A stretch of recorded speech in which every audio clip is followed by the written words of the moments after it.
Assalamualaikum warahmatullahi wabarakatuh. Hello everyone, kembali lagi di channel Smart Kimia.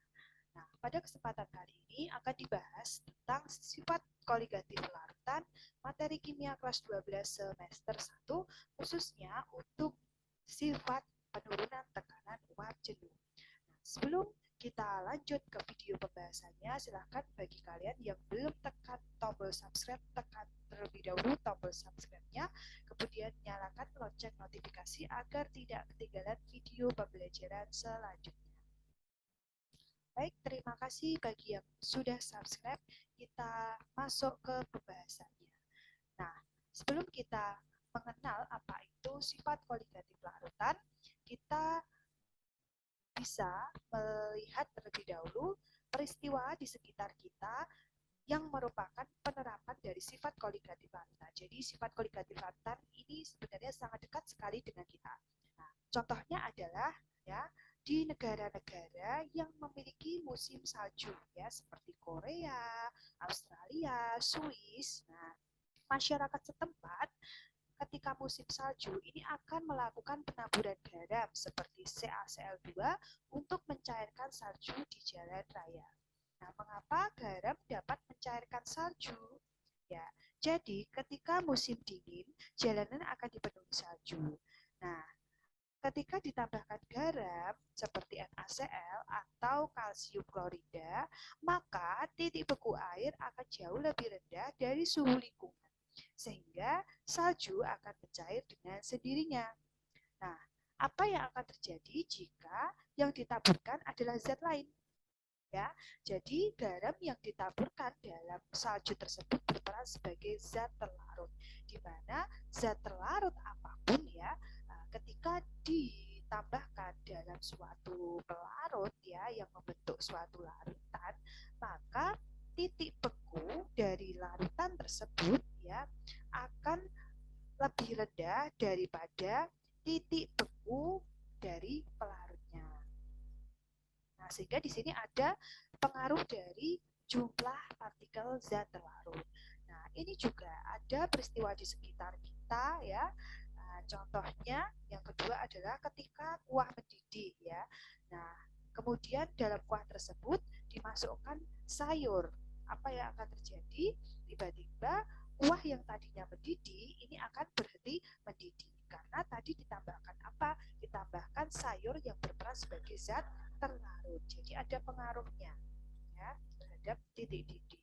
Nah, selanjutnya ya kita juga bisa membuat es krim dengan penambahan garam ya. Jadi garam di sini berperan sebagai zat terlarut yang dapat menurunkan titik beku dari es ya. Jadi ketika membuat es krim ini bisa tanpa dengan menggunakan kulkas ya.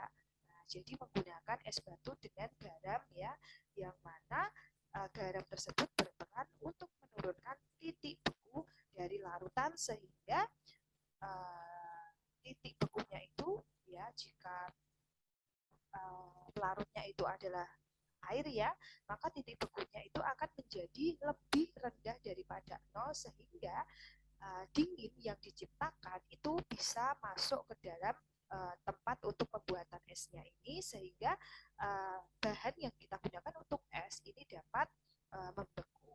Nah, ketiga dari peristiwa tersebut itu adalah beberapa penerapan dari sifat koligatif larutan. Sebenarnya banyak lagi penerapan sifat koligatif larutan ini yang sangat dekat dengan kita. Nah, jadi apa sih sebenarnya sifat koligatif larutan itu? Ya, jadi sifat koligatif larutan bisa kita simpulkan dari beberapa contoh penerapan yang tadi ya. Nah, merupakan sifat larutan berdasarkan pada jumlah partikel zat terlarutnya saja. Ya, bukan berdasarkan di sini bahwa sifat koligatif larutan ini ya berdasarkan pada jumlah partikel zat terlarut. Ya. Nah, sifat koligatif larutan ini dibagi menjadi dua, yaitu sifat koligatif larutan non-elektrolit dan juga sifat koligatif larutan elektrolit. Nah, pada video ini akan kita bahas yang terlebih dahulu mengenai sifat koligatif larutan non-elektrolit. Nah, kita harus mengingat terlebih dahulu ya, let's remember ya. Ingatkah kamu apa yang dimaksud dengan elektrolit? ya. Jadi elektrolit itu adalah larutan yang dapat mengantarkan listrik, di mana dalam larutannya ya dia akan terion secara sempurna atau terion secara 100%. Nah, ini untuk elektrolit kuat ya.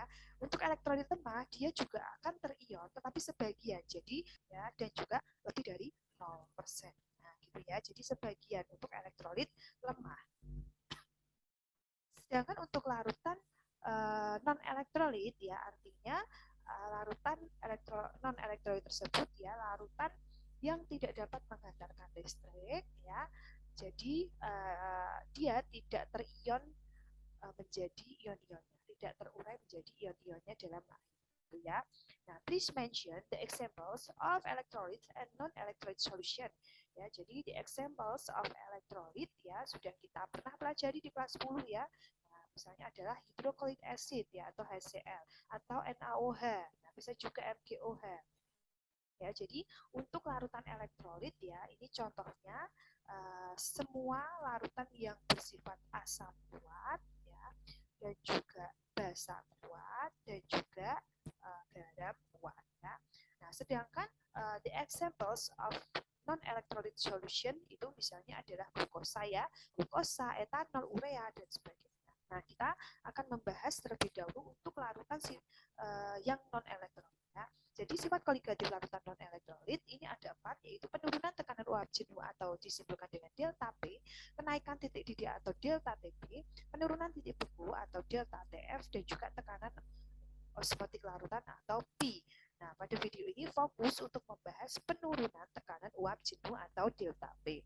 Untuk kenaikan titik didih dan seterusnya akan dibahas di video selanjutnya. Silakan bisa kalian cek di deskripsi box untuk linknya ya. Oke. Nah, jangan lupa untuk menonton video ini sampai akhir.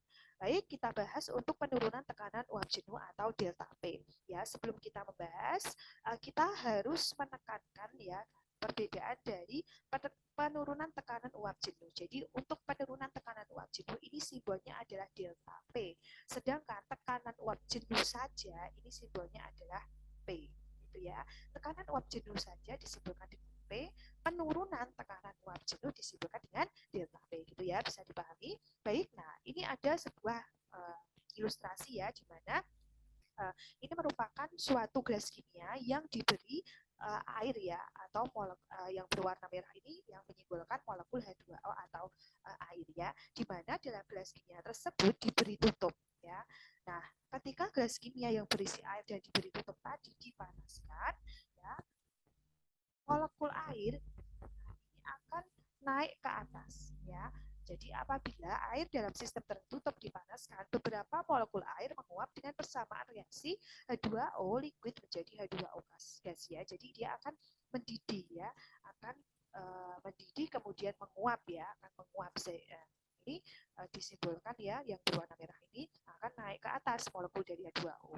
Nah, uap yang terbentuk akan mengembun kembali dengan persamaan H2O gas menjadi H2O liquid ya. Jadi karena sistemnya tertutup ya, tadi molekul H2O yang naik ke atas ya di sini ya, dia akan kembali ke bawah kembali ya. Nah, jadi di sini ada suatu reaksi kesetimbangan dari H2O liquid menjadi H2O gas, kemudian menjadi H2O liquid lagi, menjadi H2O gas lagi, dan seterusnya. Yang disimbolkan dengan adanya tanda anak panah 2 seperti ini ya. Nah, bagaimana ya ini? Nah, tekanan uap yang ditimbulkan ya pada saat tercapai kondisi kesetimbangan disebut sebagai tekanan uap jenuh ya. Nah, bagaimana jika ke dalam sistem ditambahkan zat terlarut ya? Nah, jadi misalkan ini ada suatu zat terlarut berwarna biru ya, dimasukkan ke dalam sistem tadi. Yang biru-biru ini adalah zat terlarutnya. Nah, ketika penambahan zat terlarut ke dalam sistem ini dilakukan, maka molekul dari zat terlarut ini akan menghalangi pergerakan molekul air untuk menguap ya. Jadi ini akan menghalangi molekul air untuk naik ke atas ya, untuk menguap. Nah, hal ini menyebabkan tekanan uap jenuh dari larutan lebih rendah daripada tekanan uap jenuh air ya. Jadi bisa dituliskan P kurang dari P0 atau tekanan uap larutan ya kurang dari tekanan uap larut murni ya. Nah, sehingga untuk menghitung penurunan tekanan uap jenuh bisa digunakan persamaan P0 atau tekanan uap larut murni dikurangi P atau tekanan uap larutan, ya. Nah, di sini ada hubungan antara zat terlarut, ya, jumlah zat terlarut dengan penurunan tekanan uap. Jadi semakin banyak jumlah partikel zat terlarut, tekanan uap larutan semakin besar, ya.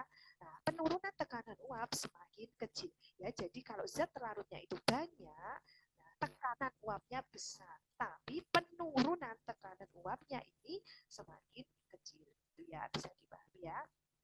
Oke, nah untuk menghitung tekanan uap jenuh, ya, ini bisa digunakan persamaan dari hukum Raoult, yaitu tekanan uap jenuh atau tekanan uap larutan sama dengan tekanan uap pelarut murni yang disimbolkan dengan P dikali dengan fraksi mol pelarut yang disimbolkan dengan XP. Nah, hukum Raoult ini juga menjelaskan bagaimana cara menghitung penurunan tekanan uap jenuh. Jadi penurunan tekanan uap jenuh atau delta T bisa dicari dengan menggunakan persamaan, ya, tekanan uap pelarut murni. Nah, jadi di sini ada dua persamaan, ya, untuk menghitung penurunan tekanan uap jenuh. Nah, langsung kita masuk ke penerapannya, ya. Let's understand the example below.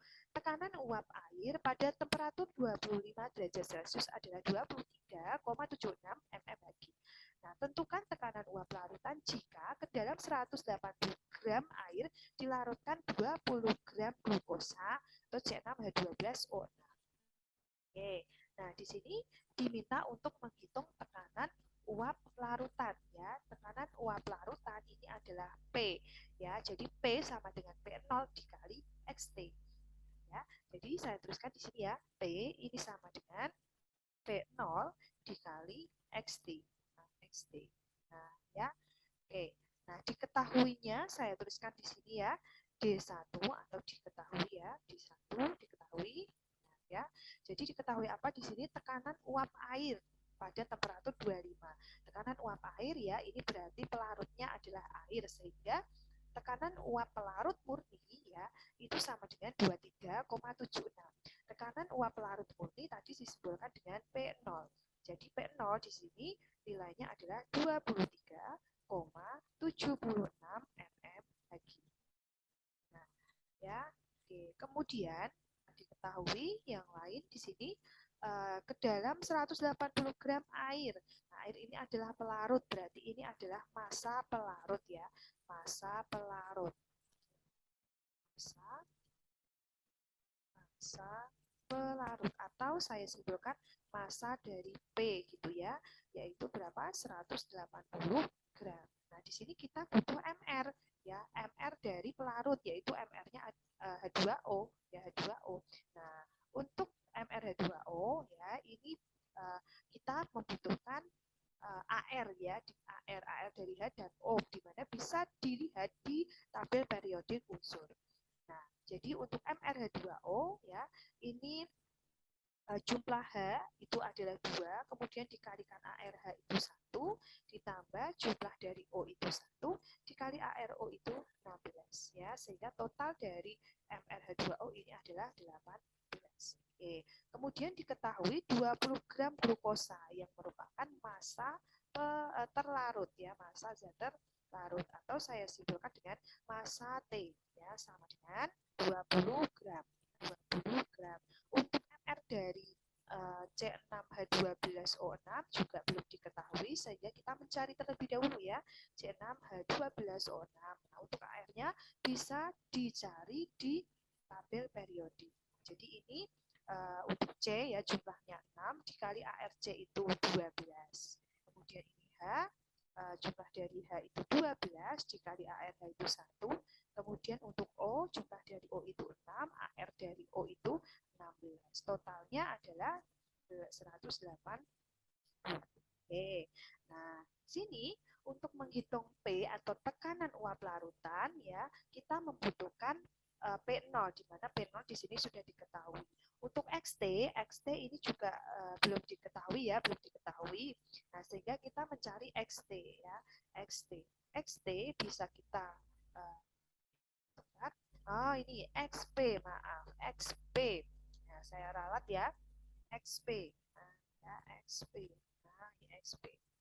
Oke, XP ya, ini sama dengan NP ya, atau mol dari pelarut ya, dibagi dengan mol dari mol dari telarut ditambah molnya pelarut.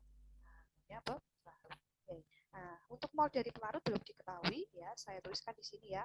Mol pelarut ya, pelarutnya itu adalah air, berarti di sini massa dari air atau gram dari air dibagi dengan mr dari air ya. Ini H2O ya, punyanya si H2O. Oke, jadi gram dari H2O ini adalah massa pelarut ya, 180 ya. Saya tuliskan di sini 180 dibagi mr dari H2O itu berapa? 18. Coret-coret, hasilnya adalah 10 mol. 10 mol. Kemudian untuk NT ya, NT atau punyanya glukosa ya, ini punyanya glukosa. Dimana untuk mencari mol dari glukosa ya, kita juga membagikan gram dari glukosa ya dibagi dengan mr dari glukosa. Gram dari glukosa itu sama dengan 20 ya. Nah, 20 dibagi dengan mr dari glukosa tadi 180. Coret, ini dapat 1, ini dapat 9, berarti 1 dibagi 9 ya, yaitu 0,11. Kita ambil angka desimal, dua angka di belakang koma. Jadi 0,11 mol. Nah, masukkan ke dalam XP di sini ya. NT-nya adalah 10 mol ya, dibagi dengan NP-nya 10 mol ya, dibagi dengan NT-nya adalah 0,11 ditambah NP-nya adalah 10. Oke, jadi di sini hasilnya adalah 10 dibagi dengan 10,11 ya, 0,99 ya. Kita ambil dua angka di belakang koma, 0,99 ya. Oke, sekarang kita masukkan ke dalam persamaan P sama dengan P0 dikali XP. Nah, P0 ini sudah diketahui yaitu 23,76 kali XP.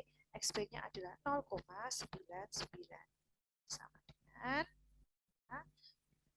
3 dengan 0,99, hasilnya adalah 23,52. 23,52. Satuannya adalah mm lagi. Oke.